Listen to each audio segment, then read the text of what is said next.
जी अस्सलामु अलैकुम स्टूडेंट्स, कैसे हैं आप। उम्मीद करता हूँ आप सब खैरियत से होंगे। तो बेसिकली आज का हमारा लेक्चर है इनकम टैक्स के न्यूमेरिकल के हवाले से। बच्चों को नॉर्मली सारा साल प्रैक्टिस करने के बावजूद भी इनकम टैक्स के न्यूमेरिकल में डाउट्स रहता है। उसकी वजह ये होती है कि बच्चों को कॉन्सेप्ट क्लियर नहीं होते, बच्चों को पॉइंट्स का पता नहीं लगता कि कौन सी चीज़ें टैक्सेबल होती हैं, कौन सी एग्जाम्प्ट होती हैं।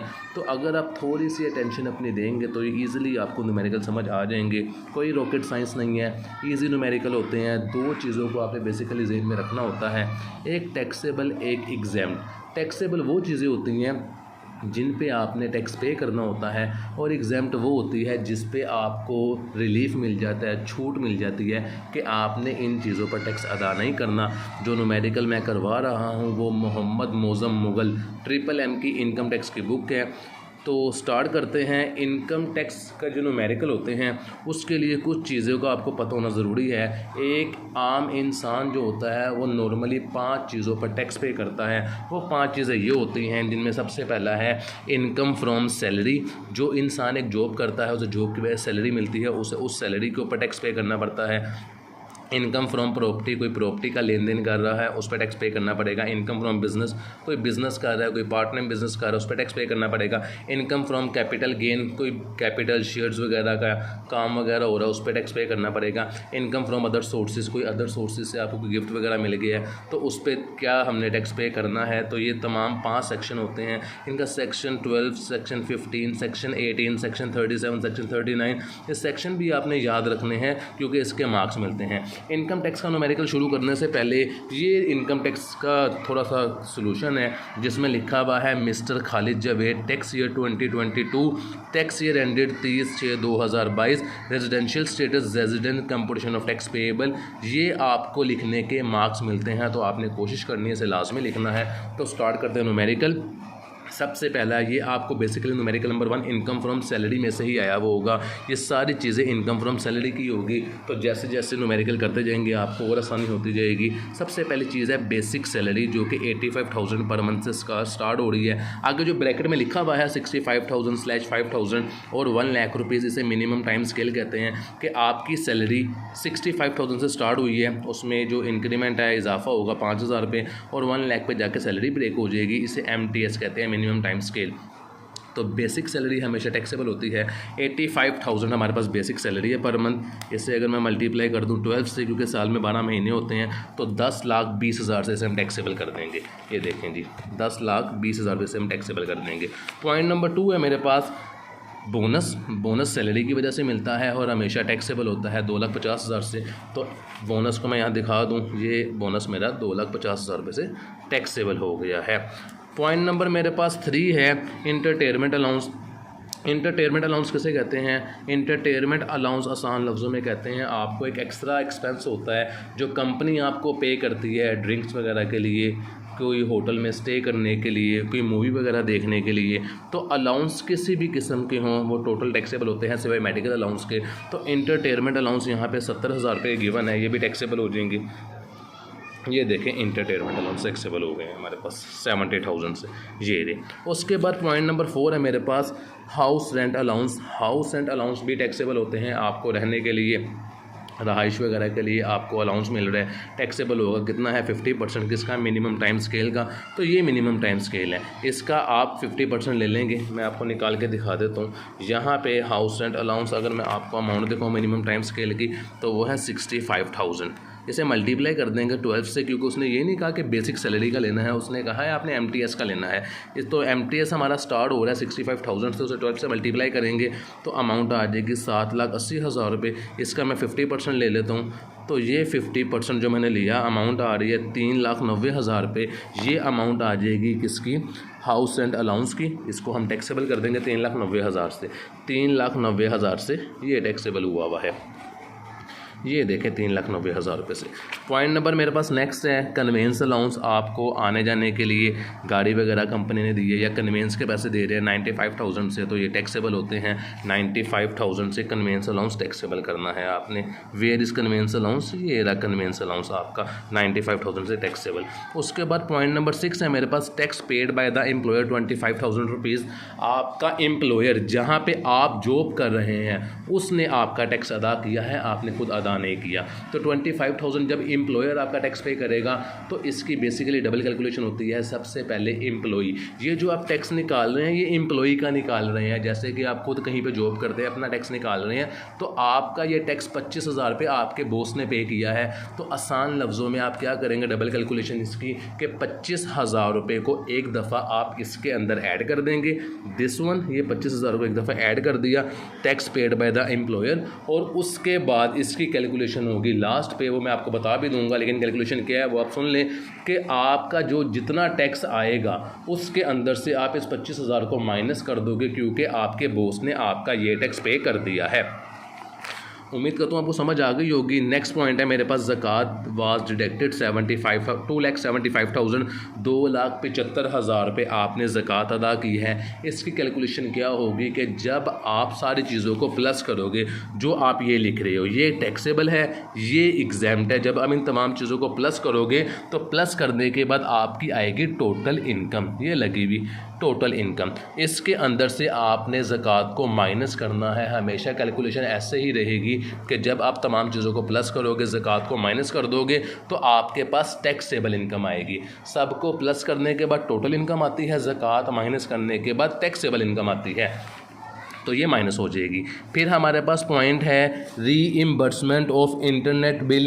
इंटरनेट बिल ऑफिस ड्यूटी के लिए थे, जो कि ऑफिस के लिए इस्तेमाल हो रहे थे, तो ये एग्जाम्प्ट हो जाएंगे। तो सवाल ये पैदा होता है कि एग्जाम्प्ट क्यों होंगे? एग्जाम्प्ट इसलिए होंगे कि बेसिकली खर्चा था जो ऑफिस के लिए था, ऑफिस के काम के आज के हवाले से हमने नेट वगैरह के पैसे इस्तेमाल किए थे, नेट इस्तेमाल किया था, तो ऑफिस वालों ने उसको पे किया था, तो उसके पैसे रीइम्बर्समेंट हमें वापस मिले थे। तो इसका हमारी इनकम से कोई ताल्लुक़ नहीं है, तो बेसिकली ये एग्जाम्प्ट हो जाएगा। टैक्स उन चीज़ों पर हम अदा करेंगे, आसान लफ्ज़ों में, जो हमारी आमदनी का बाइस बनेंगी, उस पर हम टैक्स अदा करेंगे, बाकी को एग्जाम्प्ट कर देंगे। तो ये रीइम्बर्समेंट हुए थे, पैसे वापस मिले थे इंटरनेट बिल के, तो ये इसलिए एग्जाम्प्ट हो जाएंगे। इनकैशमेंट अगेंस्ट अनअवेल लीव्ड, ये हमें इसे लीव इनकैशमेंट भी कहते हैं। कुछ छुट्टियां अलाउ होती हैं एम्प्लॉयज़ को साल में, जो कि एम्प्लॉई अगर वो छुट्टियां ना करें तो उन्हें कैश बेनिफिट मिलता है, उसे लीव इनकैशमेंट या अनअवेल लीव्ड इनकैशमेंट कहते हैं। ये भी टोटली टैक्सेबल होती है 2,28,000 से, 28,000 रुपये से लीव इनकैशमेंट। अगर मैं आपको देखूँ तो देखें इनकैशमेंट अगेंस्ट अनअवेल लीव्ड 28,000 से, ये भी टैक्सेबल हो जाएंगी। ये देखें 28,000 से। नेक्स्ट पॉइंट मेरे पास है जी interest free loan obtain from the employer. 12,50,000 रुपये इंटरेस्ट फ्री लोन आपने लिया है। याद रखिएगा हमेशा बेंचमार्क रेट 10% होता है, आपको कोई भी रेट गिवन नहीं है। इस अमाउंट का 10% लें, 10% फिक्स रेट है बेंचमार्क रेट, वो 10% आप रेट लेके जो अमाउंट आएगी 10% लेने के बाद उसे आप टैक्सेबल कर देंगे। अगर मैं आपको दिखाऊं तो 12,50,000 रुपये का मैं 10% लूँगा, 10% फिक्स रेट है जिसे बेंचमार्क रेट कहते हैं, तो 1,25,000 रुपये मेरे पास जवाब है जिसे हम टैक्सेबल कर देंगे। 1,25,000 का मैं ढूंढूँ कहाँ पे है, ये रहा 1,25,000 रुपये, जिसे कहते हैं बेंचमार्क रेट 10% जो कि लोन की अमाउंट का ले लिया है। नेक्स्ट पॉइंट है मेरे पास मेडिकल अलाउंस 1,20,000 रुपये। मेडिकल अलाउंस हमेशा याद रखिएगा 10% ऑफ बेसिक सैलरी एग्जाम्प्ट होते हैं। तो मेडिकल अलाउंस की अमाउंट है 1,20,000 रुपये, तो ये 1,20,000 रुपये मैं यहाँ पे ऊपर लिख दिए 1,20,000 रुपये, और 10% लूँगा बेसिक सैलरी का। बेसिक सैलरी की अमाउंट थी 10,20,000 रुपये। 10,20,000 का 10% मैंने आपको बताया कि मेडिकल अलाउंस माफ़ होते हैं 10% किसका, बेसिक सैलरी का। तो बेसिक सैलरी का 10% लिया वो 1,02,000 रुपये। ये 1,02,000 मुझे माफ़ होंगे, मुझे अलाउंस मिला था 1,20,000 का, 1,02,000 माफ़ है, तो बाकी 18,000 को टैक्सेबल कर देंगे। नेक्स्ट पॉइंट है मेरे पास fix educational allowance for the children. Educational allowance मिल रहे हैं बच्चों के पैसे वगैरह मिल रहे हैं, बच्चों की फ़ीस के लिए टैक्सेबल होते हैं। Telephone bill paid by the employ himself, telephone bill 40,000 रुपये के एम्प्लॉय खुद अदा कर रहा है, इसकी कोई कैलकुलेशन नहीं होती है। लेकिन टेलीफोन बिल के ऊपर एम्प्लॉय ने टैक्स भी अदा किया 4,000 रुपये, इसकी कैलकुलेशन होगी। जो बिल अदा कर दिया खर्चा था, कोई कैलकुलेशन नहीं है, लेकिन बिल के ऊपर जो टैक्स अदा किया है 4,000 रुपये, इसको आप लास्ट पे जाकर जो आपका टैक्स आएगा, फ़र्ज़ करें बस 10,000 रुपये टैक्स आया है, उसके अंदर से 4,000 को माइनस कर देंगे। Hotel bill paid by the company relating to the official duties, official duties के लिए आपको होटल बिल था जो कि कंपनी ने अदा किया है, इसका आपकी सैलरी से कोई ताल्लुक़ नहीं है। होटल बिल पे कर रही है कंपनी तो ये एग्जाम्प्ट होते हैं। यूटिलिटी अलाउंस है 45,000 के, टैक्सेबल होते हैं। स्पेशल अलाउंस है जो कि ऑफिशियल ड्यूटी के लिए मिल रहे थे आपको 50,000 रुपये, आपको अलाउंस मिला है 50,000 रुपये का, और जो एक्चुअल खर्चा आपका हुआ था वो 40,000 रुपये है। पैसे 50,000 मिल रहे हैं, खर्चा 40,000 रुपये हुआ है, तो दोनों का डिफरेंस लेंगे, जो अमाउंट आएगी उसे टैक्सेबल कर देंगे। मैं दिखाऊँ आपको, स्पेशल अलाउंस मिल रहे हैं 50,000 के। देखें इनर कॉलम में लिखा हुआ है, इसमें से जितने का खर्चा हुआ था 40,000 का, 50,000 के अंदर से जितना आपका खर्चा हुआ 40,000 उससे आप माइनस कर दें, बाकी 10,000 रुपये से टैक्सेबल हो जाएंगे। उसके बाद पॉइंट है मेरे पास, TV and refrigerator provided by the employer only for the use of employ costing 1,50,000 rupees on which company charge depreciation 20% in his books of account. TV वगैरह के पैसे मिल रहे हैं आपको 1,50,000 रुपये, तो टैक्स ईयर 1 साल को होता है, जितने परसेंट डेप आएगी उस अमाउंट का 20% या जितने परसेंट डेप बताई होगी वो लेकर टैक्सेबल कर देना है। दिखाता हूँ मैं आपको, 1,50,000 रुपये का आपको मिल रहा था फ्रिज, और आपका डेप आ रही है उस महीने उस साल की 20%, तो वो 30,000 रुपये बनता है। ये 30,000 रुपये टैक्सेबल कर देंगे। कहाँ पे है जी टैक्सेबल हुआ TV and refrigerator provided by the employer for the office of the use of employ, 20% लिया, 30,000 रुपये है वह टैक्सेबल कर दिया।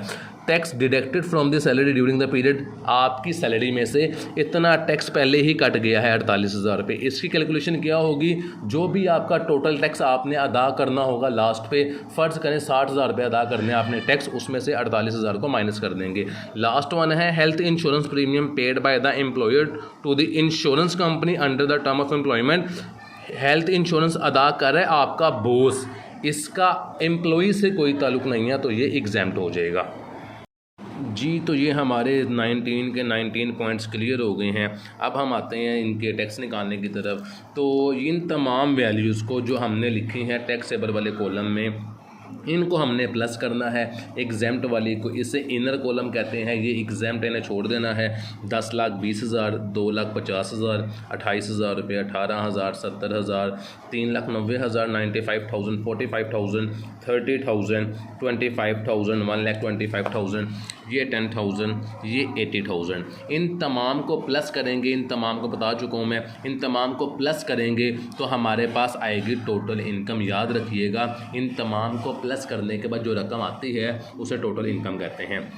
ज़कात हमारे पास गिवन थी, अगर मैं आपको पॉइंट दिखाता चलूँ तो मेरे पास ये ज़कात पॉइंट नंबर 7 में ज़कात वाज डिडक्टेड 2,75,000। तो इस ज़कात को 2,75,000 को हम माइनस कर देंगे किसमें से, अपनी टोटल इनकम में से। टोटल इनकम कैसे आई है फिर बता दूँ, इन तमाम को प्लस किया तो यहाँ तक प्लस करने के बाद आपकी जो अमाउंट आएगी उसको आप टोटल इनकम कहते हैं। तो वो आती है 21,86,000। ये मैंने लिख लिया, ज़कात थी 2,75,000, उसको मैंने माइनस कर दी क्योंकि ज़कात के ऊपर टैक्स वगैरह अदा नहीं करते, ये हमें छूट मिल जाती है, इसे माइनस करना होता है। तो हमारे पास इस साल जो टैक्सेबल इनकम आई है वो आई है 19,11,000 रुपये। ये देखिए 19,11,000 रुपये हमारे पास टैक्सेबल इनकम आ गई।